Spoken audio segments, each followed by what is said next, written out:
இயக்குனர் பாரதிராஜா இயக்கத்தில் அறிமுகமான நடிகர்களில் ஒருவர்தான் நடிகர் கார்த்திக். பிரபல நடிகர் முத்துராமனின் மகனான கார்த்திக் வசதியோடு பிறந்தாலும் தன்னுடைய திறமையால் ஒட்டுமொத்த திரைத்துறையையுமே தன் பக்கம் ஈர்த்தவர். சிறந்த நடிகர் என்ற பெயரை எடுத்தாலும் அதே அளவுக்கு விமர்சனங்களையும் சந்திச்சு வந்தார். எப்போது ஷூட்டிங் ஸ்பாட்டுக்கு வர தோணுதோ அப்போதுதான் வருவார். சமீபத்தில் இயக்குனரும் நடிகருமான பாரதி கண்ணன் அளித்த பேட்டியில் கார்த்திக் அவர்களை நிறைய அவரை பற்றி சொல்லியிருக்கிறார்.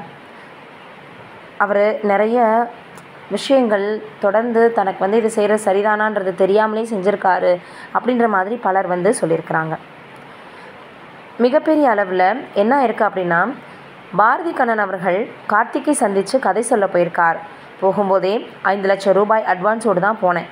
அவர் என்னை பார்த்ததும் பொதுவாக பணத்தை நான் கையில் தொடுவதில்லை, அப்பா ஃபோட்டோவில் வச்சிருங்கன்னு சொன்னார். பின் தனது கழுத்தில் போட்டிருந்த செயினை தொட்டு பார்த்துவிட்டு இந்த படம் நன்றாக வரும் அப்படின்னு சொன்னார். அதன் பின் திங்கட்கிழமைக்கு மேல் ஊட்டியில் இருப்பேன், அங்கு கதை சொல்லும்படி அவர் சொல்லியிருக்கிறார். அங்கு போனவர் இன்னொரு 5 லட்சம் ரூபாய் கிடைக்குமான்னு கேட்க நான் பணத்தை எடுத்துக்கொண்டு ஊட்டிக்கு போனேன். அங்கே அவர் தங்கியிருந்த இடத்துக்கு போன போது டேபிளில் 5 கிளாஸ்கள் இருந்தது. அத்தனை கோப்பையிலுமே ஒரே நேரத்தில் மினரல் வாட்டர் ஊற்றி அடுத்தடுத்து அவர் குடித்தார். நான் கதை சொன்னேன், கதையை கேட்டுட்டு கதையில் ரத்தம் கொட்டுகிறது, கதையை மாற்றலாமேன்னு சொல்லிட்டார். இதுக்கிடையில் தயாரிப்பாளர் கார்த்திக்கை பற்றி விசாரிச்சுட்டு என்னை தொடர்பு கொண்டு அவர் ஒழுங்காக ஷூட்டிங் வரமாட்டார், நீ பணத்தை வாங்கிவிட்டு வந்துடுன்னு சொல்லிட்டார். நானும் அவரிடம் தயாரிப்பாளர் மனம் மாறிட்டார், காசு உங்களிடம் கொடுத்த பணத்தை திருப்பி கேட்குறாருன்னு சொல்லியிருக்கார். அவரும் பாரதி இந்த கார்த்திக்கிடம் பணம் வந்தால் திரும்ப வராது, இண்டஸ்ட்ரிக்கே தெரியும் அப்படின்னு சொல்லிட்டார். இதேபோல் இன்னும் 6 தயாரிப்பாளர்கள் பணத்தை கொடுத்துருக்குறாங்க. இந்த பிரச்சனை நடிகர் சங்க தலைவர் விஜயகாந்த் அவர்களிடம் போன பொழுதும் பணம் கொடுத்த 7 பேர் அமர்ந்திருந்தோம். அப்போது கார்த்திக் பஞ்சாயத்துக்கு கேஷுவலாக கேப்டன் அவர்களிடம் இன்றைக்கி எல்லாத்தையும் கிளியர் செய்கிறேன் கேப்டன் அப்படின்னு சொல்லிட்டு தன் உதவியாளரிடம் ஒரு பையை எடுத்து வர சொன்னார்.